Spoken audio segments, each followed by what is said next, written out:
कहानी शुरू होती है एक ऐसे सीन से जहाँ पर एक न्यूज रिपोर्टर टीवी पे किसी ड्रॉइड के बारे में बता रहा होता है। ड्रॉइड एक ऐसे रोबोट को कहते हैं जो कि चलता भी इंसानों की तरह है और उसका स्ट्रक्चर भी इंसानों जैसा है, लेकिन होता वो बहुत ज्यादा ह्यूज और बड़ा रोबोट है। वो रोबोट अब पूरी तरह से तैयार हो चुका था। उसका फाइनल एक्सपेरिमेंट करने के लिए और लोगों को दिखाने के लिए कि कैसे काम करता है उसे सिटी में लेकर आया गया। साथ ही साथ उसे टीवी पर लाइव दिखाया जा रहा था। जो रिपोर्टर वहाँ पे लाइव न्यूज दे रही थी वो बताती है कि अगर हम अपने हाथ में एक ब्रेसलेट पहन लें तो हम अपने ड्रॉइड को कंट्रोल कर सकते हैं, यानी इसी रोबोट को। ये हमारे सारे ऑर्डर्स मानेगा था। और तभी हम देखते हैं कि वहाँ पर चलते फिरते रोबोट सिटी के हर किसी इंसान को स्कैन कर रहे होते हैं। और वहाँ के लोग इन रोबोट से काफी तंग पड़ रहे थे क्योंकि वो नहीं चाहते थे कि रोबोट्स इनकी जगह ले ले, क्योंकि वो रोबोट्स काफी एडवांस दिख रहे थे। उनमें हर फंक्शन था। तो वहाँ पर कुछ ऐसे लोग होते हैं जो अगर रोबोट्स को शूट करने लगते हैं क्योंकि उनके नजदीक ये रोबोट्स इनको नुकसान पहुंचा सकते थे। लेकिन अब मसला ये था कि उन रोबोट्स में भी डिटेक्शन सिस्टम लगा हुआ था कि कौन उनको नुकसान पहुंचा सकता है। वो कोई भी मेटल की चीज डिटेक्ट कर लेते थे, या अगर किसी इंसान के पास कोई वेपन है उसे भी। अब जब इंसान रोबोट्स पर हमला करते हैं तो आगे से रोबोट्स भी खुद को डिफेंड करने के लिए उन पर अटैक करते हैं, जिसकी वजह से कई इंसान मारे जाते हैं। एक आदमी जो उनमें मर चुका होता है, उनका बेटा सामने आता है। उसके हाथ में नाइफ होती है। एक रोबोट उसे डिटेक्ट कर लेता है और बेचारे बच्चे को ही मार देता है। लेकिन टीवी पर जो न्यूज रिपोर्टर होता है उसे इस बात से कोई फर्क नहीं पड़ता। उसे तो बस उस कंपनी के सीईओ ने पैसे दिए थे कि तुम मेरे एड्स लगाओ, मेरे रोबोट्स की तारीफें करो। तो वो कहता है कि तो अच्छी बात है कि रोबोट्स में इतनी सेंस है कि खुद को डिफेंड करना है और मेटल जैसी चीजों को डिटेक्ट कर लेना है। ये हमारे बहुत काम आने वाला है। अब लाइव हम देख रहे होते हैं कि पूरा शहर तबाह हो रहा है उन्हीं रोबोट्स की वजह से। साथ ही साथ वो न्यूज रिपोर्टर ये भी बताने लगता है कि इस कंपनी का सीईओ जिसने ये रोबोट्स बनाए वो चाहता है कि और भी मुल्कों में और भी कंट्रीज में ये अपने ड्रॉइड्स छोड़े, यानी यही रोबोट्स, और साथ ही में वो उसकी फेवर भी करने लगता है। लेकिन फिर हम देखते हैं कि यहाँ के सेनेटर इस बात से मना करते हैं कि नहीं। अब सीन चेंज होता है एक पुलिस स्टेशन की तरफ और हम एक डिटेक्टिव मर्फी को देखते हैं। उसकी टीम उससे काफी गुस्सा हो रही होती है। बात दरअसल ये थी कि एक रात पहले मर्फी और उसका साथी किसी आदमी से मिलने गया था। उस आदमी ने कुछ एविडेंसेस चोरी किए थे और अजीब बात ये थी कि वो एविडेंसेस उन्हीं के पुलिस स्टेशन से चोरी हुए। यानी मर्फी को पता लग चुका था कि वो कोई ऐसा इंसान है जो उन्हीं के डिपार्टमेंट में है और उनके साथ धोखा कर रहा है। लेकिन दूसरी तरफ उस इंसान को भी पता चल गया कि मर्फी और उसका साथी डिटेक्टिव्स हैं और इन लोगों में काफी फाइट हुई, जिसकी वजह से मर्फी का साथी काफी जख्मी हो गया और इसी वजह से वो क्रिमिनल भी वहाँ से भाग गया और मर्फी उसको पकड़ ही नहीं सका। अब दूसरी तरफ कंपनी का सीईओ काफी परेशान बैठा होता है कि मैं तो किसी भी तरह करके अपने रोबोट्स को डिप्लॉय करूंगा ही करूंगा। बस इन लोगों को ये मसला है ना कि उनमें इमोशंस नहीं है, इंसानों जैसी फीलिंग्स नहीं है, तो क्यों ना हम इंसानों को और रोबोट्स को मिक्स कर दें, दोनों में इमोशंस भी हो जाएंगे और जो वो लोग चाहते हैं वैसा ही होगा। तो वो सीईओ अपने खास डॉक्टर से मिलता है। वो डॉक्टर से कहता है कि हमें एक ऐसा इंसान चाहिए होगा जिसके बॉडी पार्ट्स को हम रोबोट के साथ रिप्लेस कर सके और इस चीज में आपको मेरा साथ देना होगा। मर्फी का वही साथी उस क्रिमिनल से मिलता है और उसको बताता है कि पूरा पुलिस डिपार्टमेंट अब तुम्हारे पीछे है। तो यहाँ पर हमें ये पता चलता है कि यही वो आदमी था जो कि इनके डिपार्टमेंट में सबको धोखा दे रहा था और इस क्रिमिनल के साथ मिला हुआ था। वो आदमी उस क्रिमिनल से कहता है कि हमें इसके लिए मर्फी को रास्ते से हटाना होगा, मैं तुम्हारा साथ दूंगा। तो वो लोग प्लान करते हैं कि हम मर्फी की कार में एक बॉम्ब लगा देंगे और वो जैसे ही अपनी कार के पास आएगा तो ये बॉम्ब एक्सप्लोड कर जाएगा और वो मारा जाएगा। फिर नेक्स्ट सीन में हम देखते हैं कि मर्फी अपनी वाइफ और बेटे के साथ अपने घर में होता है। उसकी बहुत ही प्यारी फैमिली थी और उनमें बहुत ज्यादा प्यार था कि तभी मर्फी को बाहर से अपनी कार की आवाज आती है और जब उसे चेक करने जाता है तो उसकी कार में लगा बॉम्ब एक्सप्लोड हो जाता है, जिसकी वजह से मर्फी की हालत काफी बुरी हो जाती है। वो बहुत ज्यादा जख्मी होता है। उसका कोई भी बॉडी पार्ट ऐसा नहीं था जो सही बचा हो। उसके हाथ, उसके पाँव, इवन उसकी आंखें, सब कुछ डैमेज हो चुका था। जब इस बात की खबर उस कंपनी के सीईओ को होती है तो वो फौरन अपने डॉक्टर से बात करता है कि यही वो इंसान है, यही है वो जो हमारे लिए अच्छा साबित हो सकता है। हमारे प्रोजेक्ट में इससे बेहतर इंसान हमें नहीं मिल सकता जिसको हम रोबोट में कन्वर्ट कर सके। तो उसी की जगह हम इसको रोबोटिक पार्ट्स लगा देंगे और इस तरह से ये जिंदा भी बच जाएगा। वो सब मिलके मर्फी की वाइफ को सब कुछ बताते हैं और उसे राजी करते हैं कि देखिए यही एक तरीका है आपके हस्बैंड को जिंदा रखने का। मर्फी की वाइफ काफी रो रही होती है और वो अपने हस्बैंड को ऐसी हालत में नहीं देखना चाहती थी, लेकिन उसके पास कोई और हल भी तो नहीं था। तो वो अपने दिल पर पत्थर रख के इस चीज की इजाजत दे देती है, उसे परमिशन दे देती है। फिर हम देखते हैं कि 3 महीने का टाइम गुजर जाता है। डॉक्टर मर्फी की बॉडी पर काफी मेहनत कर रहा होता है और फाइनली हमारे सामने रोबोटिक मर्फी आता है। जब डॉक्टर मर्फी के रोबोट को ऑन करते हैं तो मर्फी को अपनी हालत देख के यकीन नहीं आता। मर्फी डॉक्टर से कहता है कि तुम लोगों ने मेरे साथ ये क्या किया है। तो डॉक्टर उसे सब कुछ बताता है कि याद है तुम अपनी कार के पास गए थे और वो बॉम्ब एक्सप्लोड हो गया था, तुम्हारी बॉडी में कुछ भी ठीक नहीं बचा था और यही एक तरीका था तुम्हें जिंदा रखने का। तो मर्फी कहता है कि इससे बेहतर था कि मैं मर जाता। एक मशीन के साथ कनेक्टेड रह के भी कोई जिंदगी होती है। जब मर्फी की बॉडी को अंदर से दिखाया जाता है तो वो काफी अजीब लुक दे रही थी, यानी सिर्फ उसके लंग्स, उसका दिल और उसका सर ठीक था, बाकी उसकी सारी बॉडी एक मशीन थी। डॉक्टर उसे काफी समझाते हैं तो मर्फी को भी समझ आ जाता है कि इसके अलावा और कोई हल नहीं था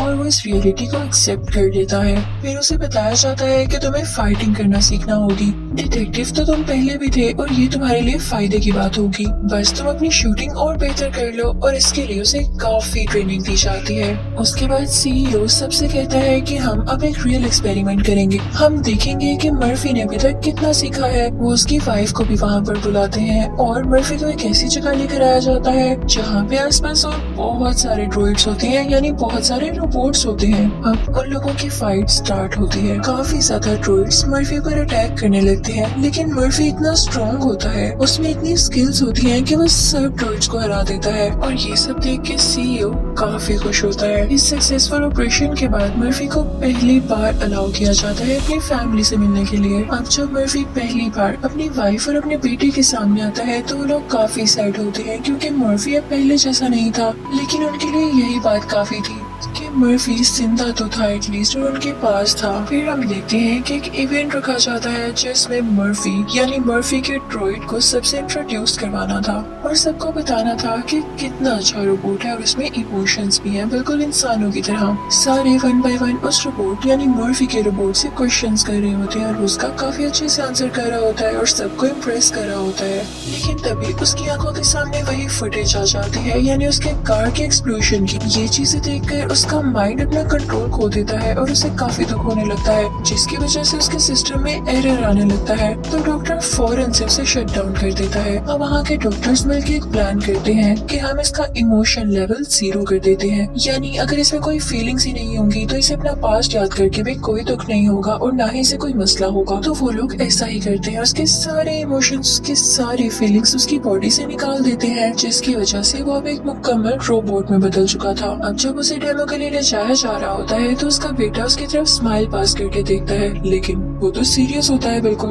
वो अपने बेटे को कोई स्माइल पास नहीं करता और स्टेज पर जाते ही वो सब लोगों को स्कैन करने लगता है। वो काफी सीरियस फेस बनाकर सबको स्कैन कर रहा था और तभी वो एक क्रिमिनल को भी स्कैन कर लेता है और फौरन से उसे शूट कर देता है। सारे लोग जानते थे कि वो क्रिमिनल है तो उसको काफी अप्रिशिएट किया जाता है और यहाँ पर फाइनली उसे पास करके उसे रोबो कॉप का नाम दे दिया जाता है, यानी एक ऐसा कॉप जो कि रोबोटिक है। अब सीईओ और उसका खास डॉक्टर ये प्लान करते हैं कि हम इस रोबो कॉप को यानी मर्फी के रोबोट को सिर्फ अपने काम के लिए रखेंगे और इसकी फैमिली को ये पता लगने ही नहीं देंगे कि अब इसमें कोई इमोशंस नहीं है। ऐसा करके उसकी फैमिली और उसके साथ बहुत जुल्म कर रहे थे, लेकिन उन्हें क्या परवाह, वो लोग तो बुरे थे। दूसरी तरफ हम देखते हैं कि मर्फी यानी रोबो कॉप अपनी टेक्नोलॉजी यूज करके सारे क्रिमिनल्स को डिटेक्ट करने लगता है। सारी सीसीटीवी फुटेज को कंपाइल करके और हर चीज को देखते हुए वो क्रिमिनल्स को शूट करने लगता है ढूंढ ढूंढ कर और देखते ही देखते कुछ ही दिन में सिटी से सारे क्रिमिनल्स मारे जाते हैं और क्राइम काफी हद तक कम होने लग गया था। ये देखकर लोग मर्फी से काफी खुश होते हैं और उसे अपना हीरो मानने लगते हैं। मर्फी यानी रोबोकॉप अपनी हैवी बाइक पर ये सारे काम किया करता था, हर जगह जाया करता था। एक बार वो रास्ते से गुजर रहा होता है कि तभी उसके सामने उसकी वाइफ आ जाती है और वो उससे कहती है कि मर्फी, हमारा बेटा आपको याद कर रहा है, कितने दिन हो गए आप घर नहीं आए। मैं आपके लिए कितनी वरिड हूँ। वो बेचारी यहाँ काफी परेशान होती है, लेकिन जब मर्फी उसे डिटेक्ट करता है तो उसे पता ही नहीं चलता कि वो परेशान है, तो वो उसे इग्नोर करता हुआ वहाँ से चला जाता है। जाहिर है अब उसमें इमोशंस जो नहीं थे, और ये बात मर्फी की वाइफ को बहुत हर्ट करती है। लेकिन नेचुरली था तो वो इंसान ही, तो वो अपने बेटे और वाइफ से रिलेटेड सीसीटीवी फुटेजेस को कैप्चर करने लगता है और उसे जोड़ने लगता है। उसे पता चलता है कि उसके इस तरह से बन जाने के बाद उसका बेटा कितनी मुश्किल में है। वो उसके फेस को डिटेक्ट करता है तो उसे पता चलता है कि वो काफी डरा हुआ है और काफी परेशान है। और फिर वो उस जगह की फुटेज को अपने माइंड में लाता है जहाँ पर उसकी कार में वो बॉम्ब एक्सप्लोड हुआ, तो उसे पता चलता है कि उसका बेटा भी ऊपर खिड़की से सब कुछ देख रहा था, तभी वो इतना डरा हुआ रहता है। मर्फी अपने घर जाता है और उसमें उसके इमोशंस वापस आने लगते हैं। ये बात जब डॉक्टर को पता चलती है तो उसे समझ नहीं आता कि कैसे उसके इमोशंस वापस आ रहे हैं। लेकिन अब मर्फी के दिल में उस क्रिमिनल के लिए बदले की आग पैदा हो चुकी थी, जिसने उसकी कार में वो बॉम्ब लगवाया, और ये सब होते हुए उसके बेटे ने देख लिया। वो उस क्रिमिनल को पकड़ने के लिए जाता है। रास्ते में उसे वही साथी मिलता है जिसने उस क्रिमिनल की मदद की थी। वो उसे ट्रैक करके उसका एड्रेस ले लेता है, लेकिन इस बात की खबर उस क्रिमिनल को पहले ही हो जाती है और वो वहाँ पे अपनी वेपन्स तैयार कर लेता है और सारी लाइट्स ऑफ कर देता है। लेकिन मर्फी में खास बात ये भी थी कि वो रात में देख सकता था, यानी नाइट विजन रखता था, और इसी बात का फायदा उठाते हुए वो उनके वेयरहाउस को तोड़ता हुआ उसके अंदर चला जाता है और अपनी नाइट विजन की एबिलिटी को यूज करके उन्हें डिटेक्ट करने लगता है और एक एक करके शूट करने लगता है। लेकिन वो लोग भी अपने वेपन्स बराबर यूज कर रहे थे, जिसकी वजह से मर्फी खुद भी काफी ज्यादा जख्मी हो जाता है। उसकी रोबोटिक बॉडी को भी काफी डैमेज होता है, लेकिन मर्फी अभी भी काफी ज्यादा पावरफुल था। वो फाइनली यहाँ पर उस क्रिमिनल को मार गिराता है और फिर उनके वेपन्स उठाता है और उस पर से सारे फिंगरप्रिंट्स लेता है, जिसके बाद उसे पता चलता है कि उसी के पुलिस स्टेशन में 2 लोग ऐसे हैं जिनके फिंगरप्रिंट्स इन वेपन्स पर है, यानी वही धोखेबाज लोग जो इस क्रिमिनल का साथ दे रहे थे। वो फौरन से पुलिस स्टेशन जाता है तो वो दोनों आदमी सब कुछ बोल देते हैं कि इसके पीछे हमारा हाथ नहीं, हमारी सीनियर ही है जिसने डर के मारे ऐसा करने को कहा हमें। मर्फी को ये सुन के काफी गुस्सा आता है कि ये तो मुझे डांट रही थी उस दिन और यही इसके पीछे रिस्पॉन्सिबल है, तो वो उसे शूट करने के लिए जाता है, लेकिन वहाँ पर मौजूद लोग उसे शट डाउन कर देते हैं। अब ड्रोइड्स बनाने वाली कंपनी सब लोगों को ये बताती है कि मर्फी में वीकनेस आ चुकी थी और जब तक हम कोई और हल नहीं निकाल लेते हम उसे ऑन नहीं कर सकते। अब सीईओ अपनी कंपनी के और लोगों से कहने लगता है कि अगर मर्फी को हमने जिंदा कर दिया तो उसमें इमोशंस तो पहले से ही वापस आ रहे हैं, और अगर उसमें सारे इमोशंस वापस आ गए तो उसमें अपनी फैमिली के लिए प्यार जाग जाएगा और वो हमसे दूर होकर अपनी फैमिली के पास चला जाएगा। इसका एक ही हल है कि हम उसे हमेशा के लिए शट डाउन कर दें, उसे मार डालें और सब लोगों से कहें कि वो बेचारा क्रैश हो गया, तो सब लोग हमारे साथ ही सिंपैथी करेंगे, हमारी फेवर करेंगे कि हमारा इतना पैसा भी लगा और हमें ये नुकसान भी उठाना पड़ा। अब सीईओ ये बात हर एक में फैला देता है। अब सारे लोग उसे सिंपैथी शो करने लगते हैं कि हाँ वो काफी अच्छा रोबोट था वाकई, और अब सिंपैथी में आकर उसे अलाउ कर दिया जाता है कि अपने बनाए गए ड्रोइड्स और बाकी रोबोट्स वो दूसरे मुल्कों में भी भेज सकता है, जिस बात की वजह से सीईओ को काफी फायदा होता है और वो तो चाहता ही यही था। सीईओ वाकई में मर्फी का प्लग हमेशा के लिए निकाल कर उसे हमेशा के लिए खत्म करना चाहते थे, लेकिन इस बात की खबर उनके खास डॉक्टर को हो जाती है। अब हमें पता चलता है कि वो डॉक्टर बेचारा अच्छा था दिल का। वो फौरन से मर्फी के रोबोट के पास जाता है और उसे फौरन से एक्टिवेट करके उसे सब कुछ बता देता है कि सीईओ तुम्हारे साथ ये करने वाला है, तुम फौरन यहाँ से भाग जाओ। मर्फी कुछ नहीं सुनता और अपनी बाइक लेके फौरन वहाँ से चला जाता है। वो कंपनी के सीईओ की जगह पर जा रहा होता है और उस सीईओ को भी खबर हो जाती है कि मर्फी उसकी तरफ आ रहा है। वो सीईओ उस जगह के चारों तरफ अपने ड्रोइड्स लगा देता है, यानी वही रोबोट्स जो मर्फी से लड़ने वाले थे। अब जनाब एंट्री होती है मर्फी के रोबोट की, यानी रोबोकॉप की। वो अपनी बाइक के साथ ही उस बिल्डिंग के अंदर आता है, लेकिन बाकी सारे ड्रोइड्स उस पर अटैक करने लगते हैं। तो क्या मर्फी किसी से कम था? वो भी उनसे फाइट बैक करने लगता है। वहाँ पर काफी ज्यादा ड्रोइड्स थे जो उस पर मुसलसल अटैक कर रहे थे और इसकी वजह से मर्फी का एक बाजू डैमेज हो जाता है। तभी वहाँ पर मर्फी का एक दोस्त आ जाता है जो कि मर्फी की जान बचाता है उन बाकी रोबोट्स के सामने आके, क्योंकि वो ड्रोइड्स इंसानों को नुकसान तब तक नहीं पहुँचाते थे जब तक इंसान उन्हें कुछ न कहते, तो वो उन्हें रोके रखता है। तभी वहाँ पर उस सीईओ का साथी आ जाता है और उसके हाथ में वही ब्रेसलेट होता है जिसकी वजह से वो इस ड्रोइड को यानी रोबोकॉप को कंट्रोल कर सकता था, और इसी कंट्रोल की वजह से मर्फी यानी रोबोकॉप उसको शूट नहीं कर पाता, उस पर अटैक ही नहीं कर पाता। लेकिन तभी मर्फी का दोस्त आके उस आदमी को शूट कर देता है और मर्फी की जान बचा लेता है, वरना वो आदमी जल्द ही मर्फी को शट डाउन करने वाला था। अब मर्फी डिटेक्ट करता है कि वो सीईओ कहाँ पर है, तो उसे पता चलता है कि वो इस बिल्डिंग की रूफ टॉप पर है।